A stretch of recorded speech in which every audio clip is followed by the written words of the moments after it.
Hello दोस्तों, welcome back to my channel knowledgeable brain. और आज हम इस वीडियो में डिस्कस करने वाले हैं मॉलियर के द मिसेंथ्रोप के बारे में।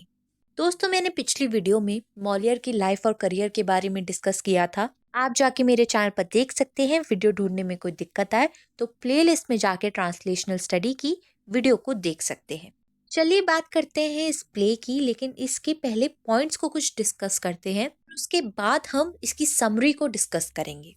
दोस्तों, ये प्ले मॉलियर ने लिखा था 1666 में और ये एक सटारिकल कॉमेडी है। ये प्ले लिखा गया था फ्रेंच में ओरिजिनली और ये वर्स में लिखा गया था, मतलब कि राइम्स में। दोस्तों, ये प्ले सटायर है हाइपोक्रेसी ऑफ एरिस्टोक्रेटिक सोसाइटी पर, मतलब कि जो सोसाइटी है वो रूल करते हैं अपर क्लास, उन पर ये सटायर प्ले लिखा गया है। इसके अलावा इस प्ले में टोटल 5 एक्ट्स हैं। चलिए अब हम इसकी स्टोरी को समझते हैं।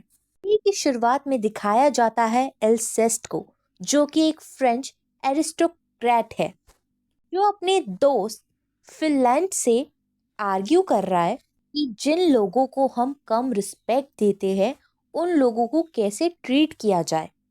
एल्सेस्ट इंसिस्ट करता है ब्रूटल टोटल ऑनेस्टी पर। फिनलैंड को क्रिटिसाइज करता है कि इंसान के फ्लॉस को, गलतियों को ज़्यादा एक्सेप्ट करना चाहिए और दूसरे के बिहेवियर को इतना क्रिटिकली एनालाइज करके नहीं देखना चाहिए। जो ऑनेस्टी की वो बात कर रहा है, एल्सेस रिवील करता है कि वो एक लीगल बैटल में इन्वॉल्व्ड है। वहीं पर फिनलैंड कोशिश कर रहा है कि वो एल्सेस्ट की थ्योरी ऑफ ह्यूमन रिलेशनशिप पर कोई गलती ढूंढ सके, और वो बोलता है कि तुम सेलिमन पर आंख बंद करके विश्वास कर रहे हो, तुम उसकी गलतियों को नजरअंदाज कर देते हो। दोस्तों, सेलिमन वो औरत है जिसके प्यार को जीतने की कोशिश कर रहा है एल्सेस्ट। जो फिनलैंड ने बोला है एल्सेस्ट को कि तुम सेली मैन को की गलतियों को इग्नोर कर देते हो, तो एल्सेस्ट उस पर जवाब देता है, मैंने सेली मैन की गलतियां पहले ही ढूंढ ली है और मैं नोटिस करता भी हूँ। यहाँ पे एक्ट 1 का सीन 1 खत्म हो जाता है। एक्ट 1 का सीन 2 आता है जब ओरेंट आता है, जो कि सेलिमन का एक और चाहने वाला है और एल्सेस से अपील करता है, की तारीफें भी करता है उसकी क्वालिटीज की, और उसको बोलता है कि हम दोनों दोस्त बन जाते हैं। लेकिन एल्सेस थोड़ा हिचकिचाता है और बोलता है कि ये दोस्ती नहीं टिक सकती। फ्रेंडशिप का एग्रीमेंट तुम लेकर आए हो जब तक हम एक दूसरे को जान नहीं लेते। ओरेंट जो है वो एल्सेस्ट को बोलता है, तुम मेरी पोएम को सुनो और उस पर ओपिनियन दो कि वो कैसी है। एल्सेस्ट मान जाता है और एल्सेस जो है डिस्गस्ट सा रिएक्ट करता है। जैसे ही ऑर्नेट ने शुरुआत करी होती है पोएम बोलने की, तब अभी तक उसने सुनी ही नहीं और एल्सेस्ट को अभी से अच्छी नहीं लग रही। वहीं पे जो उसका दोस्त है फिलैंड, वो उस पोएम की तारीफ करता है। तो एल्सेस्ट अपने दोस्त से बोलता है कि तू इतनी बकवास राइटिंग की तारीफ क्यों कर रहा है। ऑरेंट अपनी पोएम फिनिश कर लेता है तो एल्सेस्ट सजेस्ट करता है कि तुम लिखना छोड़ दो। ऑर्नेट की इंसल्ट करता है। ऑर्नेट भी चैलेंज कर देता है एल्सेस्ट को, ठीक है तुम ही कुछ लिख दो मेरे से अच्छा। लेकिन एल्सेस्ट बोलता है कि मुझे तुम्हारा चैलेंज मंजूर नहीं है। वहीं पर फिनलैंड क्रिटिसाइज करता है एल्सेस्ट को कि तुम बेचारे ऑरेंट से ऐसे बिहेव क्यों कर रहे हो। एल्सेस्ट जो है बोलता है फिनलैंड से कि तुम यहाँ से जाओ प्लीज। फिनलैंड बोलता है मैं तो नहीं जा रहा, और बोलता है कि तुम इतना इलॉजिकल क्यों बिहेव कर रहे हो। सीन में मॉलियर ने इस्टेब्लिश करा है कि जो फिलेंट है वो एक स्ट्रेट इंसान है, एल्सेस जैसे इंसान के सामने जो लोगों को पसंद नहीं करता, लोगों पर विश्वास नहीं करता। फिलेंट जो है वॉइस ऑफ रीजन है, वो लोगों को समझता है, बहुत ही पोलाइट वे में लोगों से बात करता है और लोगों को आसानी से माफ भी कर देता है। मॉलियर के लिए फिलेंट बटर की तरह है, एलिस्ट की हार्श रियलिटी पर, हार्श ओपिनियन पर हम इस बात पर विश्वास भी कर सकते हैं। लेकिन दोस्तों, अगर एल्सिस्ट इतना बुरा है तो फिलेंट उससे दोस्ती क्यों नहीं तोड़ देता। कुछ तो अच्छाई होगी ना एल्सिस्ट में। यहाँ पर फिलेंट एक मैसेज दे रहा है सोसाइटी को कि हर एक इंसान में, हर एक व्यक्ति में अलग अलग चीजें होती हैं, कि अलग अलग सोच होती है। यहाँ पे मॉलियर ने ये भी दिखाया है एक फन वे में, ऑरेंट के उसको टारगेट बनाया गया है। ऑरेंट थोड़ा आउटस्पोकन है, कोशिश कर रहा है बात करने की। जब एल्सिस्ट ने उससे बोला कि तुम लिखना छोड़ दो, तो ऑरेंट ने चैलेंज कर दिया एल्सिस्ट को कि अगर मैं बुरी लिखता हूँ तो तुम ही लिख लो। तो अब तक हमने जाना है कि एल्सिस्ट भी मेंबर है एरिस्टोक्रेसी का। यहाँ पे हमने देखा कि एल्सिस्ट को स्ट्रगल हो रही है दूसरों से रिलेट करने में। यहाँ पे मॉलियर ने कुछ भी सीक्रेट नहीं रखा, जो करेक्टर्स हैं उनका जो नेचर है वो बिगनिंग में ही बता दिया है। अब एक्ट 2 में एल्सिस्ट कन्फ्रंट कर लेता है सेलिमन से, जो भी वो कुछ सोचता है सेलिमन के बिहेवियर के बारे में। उसको क्रिटिसाइज करने लग जाता है कि तुम लोगों को, अपने मल्टीपल सूटर्स को, अपने चाहने वालों को एडवांस में एंटरटेन क्यों करती हो। वो सेलिमन पर सवाल उठाता है, क्या तुम्हारा कोई एक चाहने वाला नहीं है जिसे तुम पसंद करती हो। बात कर रहा है यहाँ पर क्लिट एंड्रा की, मतलब यहाँ पे वो बोल रहा है सेलिमन से कि तुम्हारा ये जो चाहने वाला है क्लिटेंड्रा, इसको तुम ज्यादा एंटरटेन कर रही हो आजकल। तो सेलिमन बोलती है, एल्सिस्ट को एश्योर करती है कि तुम्हें चिंता करने की जरूरत नहीं है, मैं तुमसे ही प्यार करती हूँ। वो ये भी बताती है कि क्लिटेंड्रा शायद सेलिमन की मदद कर सके एक लॉ सूट में, एक लीगल बैटल में जिसमें सेलिमन इन्वॉल्व्ड है। यहाँ पर एल्सिस्ट ये जो सेलिमन का आर्ग्यूमेंट है इसको रिजेक्ट कर देता है और सजेस्ट करता है कि जो तुम अपना प्यार है वो बाकी चाहने वालों पर भी एक्सप्रेस करती हो। वो बोलता है, ऐसा नहीं है कि मैं जेलस फील कर रहा हूँ, होपलेसली हूँ लव में, लेकिन मैं सच्चाई बता रहा हूँ कि तुम ऐसा करती हो। अब एल्सिस्ट को गुस्सा आ जाता है जब सेलिमन रास्ते से मिलने के लिए राजी हो जाती है, जो कि अगेन उसका एक और चाहने वाला है जो रॉयल कोर्ट से जुड़ा हुआ है, जहाँ पर कुछ ऐसे लोग आते हैं जो रॉयल सोसाइटी से, रॉयल कोर्ट से बिलोंग करते हैं या जानते हैं उन लोगों को, इसलिए मुझे तो जाना होगा। तभी सेलिमन का सर्वेंट पास वहां पर आ जाता है और अनाउंस करता है कि क्लिटेंड्रा वहां पर आ रहा है। अब एल्सिस चिढ़ जाता है ये बात सुन के और वहां से चला जाता है। सेलिमन उससे बोलती है कि तुम यहाँ पर रुक जाओ, लेकिन वो मना कर देता है कि मैं जा रहा हूँ। अब सेलिमन का कजन लियांटे वहां पर आता है फिलेंट और क्लिटेंड के साथ। सेलिमन को लगता है एल्सिस बिन बात के बहस करे जा रहा है और उसकी नेगेटिविटी को बेसलेस मानती है। अब जो बाकी के सूटर्स हैं, चाहने वाले हैं सेलिमन के, जब वो एल्सिस्ट को अपोज कर देती है तो सेलिमन को वो सब परफेक्ट बुलाते हैं, परफेक्ट, चार्मिंग, ग्रेशियस। एल्सिस्ट आर्ग्यू करता है कि ये एल्सिस्ट का सच्चा प्यार है, ऑनेस्ट प्यार है सेलिमन के लिए। वहीं पर सेलिमन का कजन इलियंट मेंशन करता है कि प्यार ऐसा नहीं होता, तुम बस अपने लवर की गलतियां निकाल रहे हो, तुम एक टिपिकल मैन हो, तुम्हें मजा आता है दूसरों की गलतियां निकालने में। तभी सेलिमन का सर्वेंट बास्क अनाउंस करता है एक आदमी आया है जो एल्सेस्ट से मिलना चाहता है। एल्सेस्ट उस ऑफिसर को अंदर आने के लिए बोलता है। वो ऑफिसर अनाउंस करता है कि जो मार्शल ऑफ फ्रांस है वो एल्सेस्ट से मिलना चाहते हैं, क्योंकि एल्सेस्ट ने ओरेंट से लड़ाई की है, तुमने उसकी पोयम को क्रिटिसाइज किया है। एल्सेस्ट को ये बात, ये रिक्वेस्ट बहुत ही ज़्यादा बेतुकी लगती है और वो मना कर देता है कि जो मैंने क्रिटिसिज्म किया है ऑरेंट की पोएम पर, मैं उसको विड्रॉ नहीं करने वाला। वहीं पर फिलेंट एल्सेस्ट को बोलता है तुम रीजनेबल बनो, तो एल्सेस्ट मान जाता है और फिर वो मार्शल से मिलने चला जाता है। दोस्तों, अब मॉलियर ने यहाँ पर एल्सेस्ट के कोर्ट केस को इस पॉइंट का ग्रेटर क्राइसिस बना दिया है।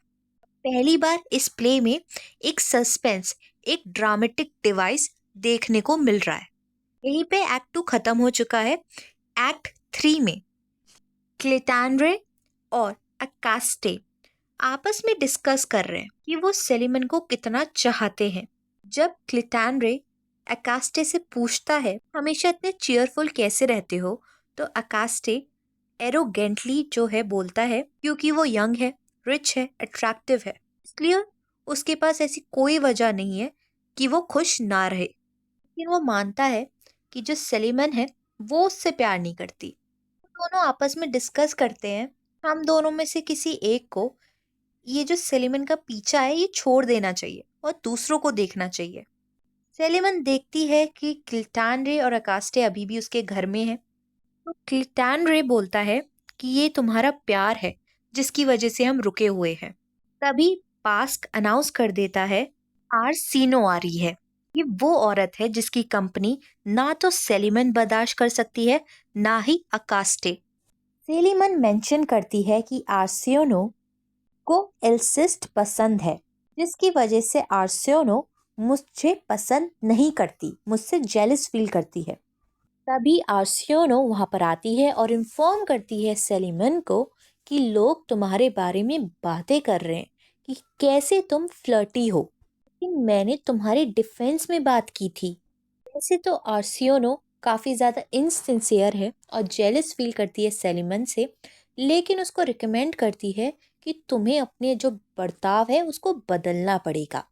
तो सेलिमन इसके रिस्पॉन्ड में बोलती है कि जो तुम्हारा करेक्टर है ना वो एक्सेसिव पिटी है। तुम्हारे बिहेवियर से बाकी लोग अनकंफर्टेबल फील करते हैं। तुम एक हेपोक्रिट हो। आर्सिनो भी आर्ग्यू करने लग जाती है सेलिमन से, तुम जो है ना सावधान रहो, अपनी यूथ पर इतनी वैल्यू मत रखो, अपनी जवानी पर इतना घमंड मत रखो। आर्सिनो सेलिमन को बोलती है कि जितने भी तुम्हारे चाहने वाले हैं वो सिर्फ इमोशन की वजह से तुम्हें पसंद करते हैं, तुम्हारे अंदर कोई अच्छी खूबी नहीं है। अब एल्सिस्ट वहां पर एंटर होता है और सेलिमन वहां से चली जाती है। एल्सिस्ट और आर्सिनो अब अकेले हैं दोनों। आर्सिनो जो है एल्सिस्ट की इंटीग्रिटी पर जो है उसकी तारीफ करती है, मतलब कि उसके स्ट्रॉन्ग मॉरल प्रिंसिपल्स पर उसकी तारीफ करती है और बोलती है कि मुझे बिल्कुल अच्छा नहीं लग रहा कि कोर्ट तुम्हारे इस मैटर पर, इस लीगल मैटर पर इस तरीके से एक्शन ले रहा है। एल्सिस जो है आर्सिनो के कॉम्प्लीमेंट्स को रिजेक्ट कर देता है और ये भी बोलता है कि तुम्हें ना सोच समझ के बोलना चाहिए कि जो तुम जिस पे लाइन मार रही हो, की तारीफें कर रही हो ना, ये चीजें सोच समझ के की जाती है। इतनी आसानी से कॉम्प्लीमेंट मत दिया करो। एरिसोन एक और बार कोशिश करती है एल्सिस्ट का अफेक्शन जीतने के लिए। तो एरिसोन क्या करती है, वो बोलती है कि जो सेलिमन है वो तुम्हें धोखा दे रही है, तुम्हारे साथ एक ट्रिक खेल रही है। और वो बोलती है कि मेरे पास प्रूफ भी है कि सेलिमन तुमसे झूठ बोलती है। यहीं पे एक्ट 3 खत्म हो जाता है। एक्ट 4 में अब फिलेंट डिस्क्राइब करता है इलियड की स्टोरी को कि एल्सिस्ट ने थोड़ी माफी तो मांग ही ली है ऑरेंज से कोर्ट में। उस पर फिलेंट बोलता है कि एल्सिस्ट का अफेक्शन पाने के लिए ना तुम कुछ और करो इलियड। इलियड बोलती है हेजिटेट करते हुए कि हाँ एल्सिस्ट की मैं सेकंड चॉइस हूँ, लेकिन उसके बावजूद भी मैं उसके लिए ही हूँ, मेरा जो सारा अफेक्शन है उसके लिए ही है। तो फिलियंट बोलता है अगर तुम फेल हो गई ना एल्सिस्ट का अफेक्शन पाने के लिए तो मैं खड़ा हूं, मैं तुम्हें जीतूंगा। अब एक लेटर मिलता है जो कि सेलिमन ने लिखा है ओरेंट को। एल्सिस्ट क्लेम करता है कि उसके पास प्रूफ है कि सेलिमन उसको धोखा दे रही है। एल्सिस्ट एलिनेट से मदद मांगता है कि वो बदला ले सके सेलिमन से, के लिए थोड़ी हेल्प मांगता है। वो बोलता है कि मैं ऐसे रिएक्ट करूंगा कि मैं तुम्हें चाहता हूँ। अब एलिनेट को लग रहा है कि ये जो एल्सिस्ट है और सेलिमन का जो प्यार है अभी भी खत्म नहीं हुआ, इनकी रिलेशनशिप अभी भी खत्म नहीं हुई है, खराब नहीं हुई है। अब एल्सिस्ट कसम खाता है कि वो कन्फ्रंट करेगा सेलिमन को कि वो क्यों धोखा दे रही है उसे और इस धोखे के बारे में पूछेगा। अब वहां से फिलियंट और एलिनेट चले जाते हैं। एल्सिस सेलिमन से पूछ लेता है और बोलता है कि मैं अपने गुस्से की रिस्पॉन्सिबिलिटी नहीं ले सकता, अब मुझे नहीं पता मैं क्या करने वाला हूँ। सेलिमन एडमिट कर लेती है कि हाँ मैंने लेटर लिखा था ऑरेंट को, लेकिन ये जो तुम बिहेवियर शो कर रहे हो ना ये बहुत ही बेतुका है। मैं कोई गिल्टी फील नहीं कर रही हूँ जो भी मैंने कुछ करा है। इस स्ट्रॉन्ग ऑब्जेक्शन के बाद सेलिमन का गुस्सा बढ़ गया। वो बोलती है तुम मेरे प्यार के काबिल हो ही नहीं। एल्सेस्ट का दिल बहुत ज्यादा दुख रहा है, वो बहुत ही ज्यादा दर्द में है। वो सिर्फ अपना प्यार एक्सप्रेस कर रहा है सेलिमन को। वो अंदर ही अंदर जानता है कि अब सेलिमन नहीं रुकेगी, अब वो मेरे साथ नहीं रहेगी। लेकिन वो चाहता है कि सेलिमन उसके साथ ही रहे क्योंकि वो उससे बेहद प्यार करता है। दोस्तों, एक्ट 4 में हमने अभी तक देखा है कि फिलियंट और इलियंट भी एक लव अफेयर है। इन दोनों का भी डीप म्यूचुअल अट्रैक्शन तो नहीं दिखाया गया है, लेकिन एक स्वीट और सिंसियर रोमांस दिखाया गया है। इस एक्ट में हमें ये भी दिखाया जाता है कि एल्सेस्ट को न्यूज़ मिलती है या तो उसको यहाँ से जाना पड़ेगा वरना उसको अरेस्ट कर लिया जाएगा। अब एक्ट 5 में एल्सेस्ट को जब ये न्यूज़ मिली कि जो वर्डिक्ट है वो उसके अगेंस्ट पास हुआ है, एल्सेस्ट ने तय किया कि वो अपनी बाकी की जिंदगी अकेले में गुजारेगा, सोसाइटी से बिल्कुल दूर। वो फिलेंट को बोलता है वर्डिक्ट मेरे अगेंस्ट पास हो गया है। मेरे अपोनेंट ने झूठ बोला कि मैंने एक ऑफेंसिव कंट्रोवर्सी से भरी हुई बुक लिखी है। इस बात को ऑरेंट सपोर्ट करने लग गया। फिलेंट अभी भी इंकरेज कर रहा है एल्सेस्ट को कि तुम रीजनेबल रहो, तुम इस वर्डिक्ट को चैलेंज करो, अपनी लाइफ को ऐसे सॉलिट्यूड में अकेलेपन में कमिट करने से पहले इस वर्डिक्ट को चैलेंज करो। अब ऑरेंट डिमांड करता है सेलिमन को कि तुम डिसाइड कर लो कि तुम्हें मैं चाहिए या एल्सेस्ट। और एल्सेस्ट भी यही बात करता है, यही डिमांड रखता है। एग्री कर रहा है वो ऑरेंट से कि तुम बता दो सेलिमन तुम्हें कौन चाहिए। दोनों आदमी जो है खुशी खुशी उस बात को एक्सेप्ट भी कर लेंगे जो भी तुम्हारी चॉइस होगी। सेलिमन को उनकी ये रिक्वेस्ट इनअप्रोप्रिएट लगती है और बोलती है कि जिसको मैं चूज नहीं करूंगी उसको पब्लिकली ऑफेंड मैं नहीं करना चाहती। वो बोलती है कि इसका फैसला एलियंट करेगी, वो बनेगी इसकी जज। एलियंट रिफ्यूज कर देती है। मैं नहीं चुनने वाली एल्सेस या ऑरेंट में से तुम्हें क्या चाहिए, ये तुम्हारी खुद की रिस्पॉन्सिबिलिटी है कि तुम ऑनेस्टी के साथ सब कुछ बताओ। तभी वहां पे एकास्टे और क्लिटैंड्रे आ जाते हैं उस लेटर को लेकर जो सेलिमन ने लिखा था और डिमांड करते हैं कि तुम इस चीज की रिस्पॉन्सिबिलिटी लो। वो उस लेटर को पढ़ते हैं और सेलिमन के हर चाहने वालों को इंसल्ट करते हैं, बताते हैं कि वो किन किन में क्या क्या कमियां ढूंढती थी। मतलब कि सेलिमन ने उस लेटर में सारे चाहने वालों की नाम लिखे थे और ये भी लिखा था कि उनमें क्या क्या कमियां हैं। अब एल्सेस्ट इनवाइट करता है सेलिमन को कि तुम मेरे साथ ही चलो, सॉलिट्यूड में एकांत में जिंदगी बिताएंगे। लेकिन वो इस ऑफर को रिजेक्ट कर देती है और बोल देती है कि मैं तुमसे शादी करने के लिए तैयार हूँ। अब ये जो एल्सेस्ट है वो बोलता है कि मेरा तुम्हारे से अब कुछ लेना देना है ही नहीं, तुम्हारे इतने चाहने वाले हैं, मेरा क्या करोगी। और फिर वहां से सेलिमन चली जाती है जब एल्सेस्ट उसकी इंसल्ट करता है। एल्सेस्ट एलिनेट से भी बोलता है कि मैं तुमसे भी शादी नहीं करूंगा क्योंकि मैं वर्दी नहीं हूँ, अनवर्दी हूँ। तो एलिनेट कहती है तुम्हें मेरी परवाह करने की ज़रूरत नहीं है, मैंने तो ऑलरेडी प्लान बना लिए हैं, मैं फिलियंट को पसंद करती हूँ।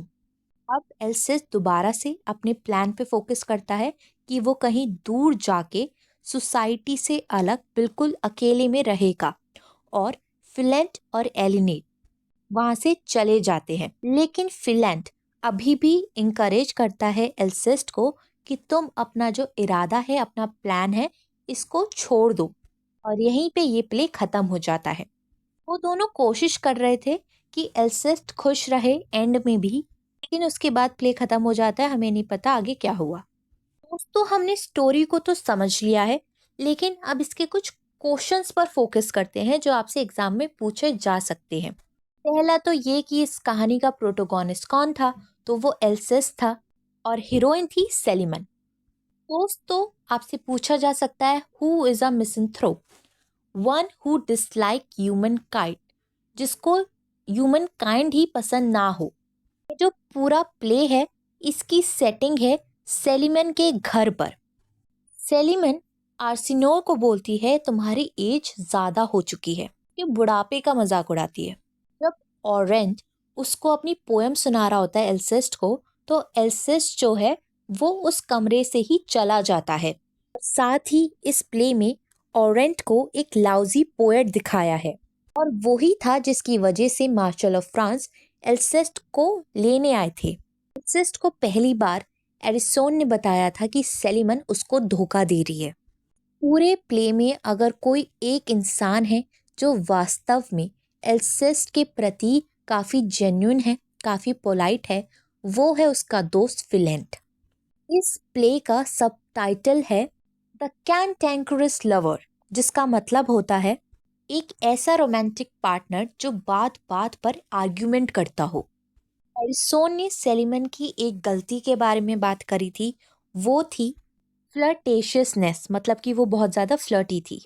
इसके अलावा क्लिटैंड्रेट बहुत खुश होता था जब सेलिमन अपना टाइम गुजारती थी उसके साथ गॉसिप करने में। इस प्ले में मॉलियर ने फोकस करा है कैरेक्टर डेवलपमेंट पर। दोस्तों, आई होप आपको ये वीडियो समझ में आ गई हो, ये स्टोरी समझ में आ गई हो। और वीडियोस देखने के लिए हमारे चैनल को लाइक करें, शेयर करें और सब्सक्राइब करना ना भूलें। अगली बार फिर मिलेंगे एक और नई वीडियो के साथ। Thank you for watching this video.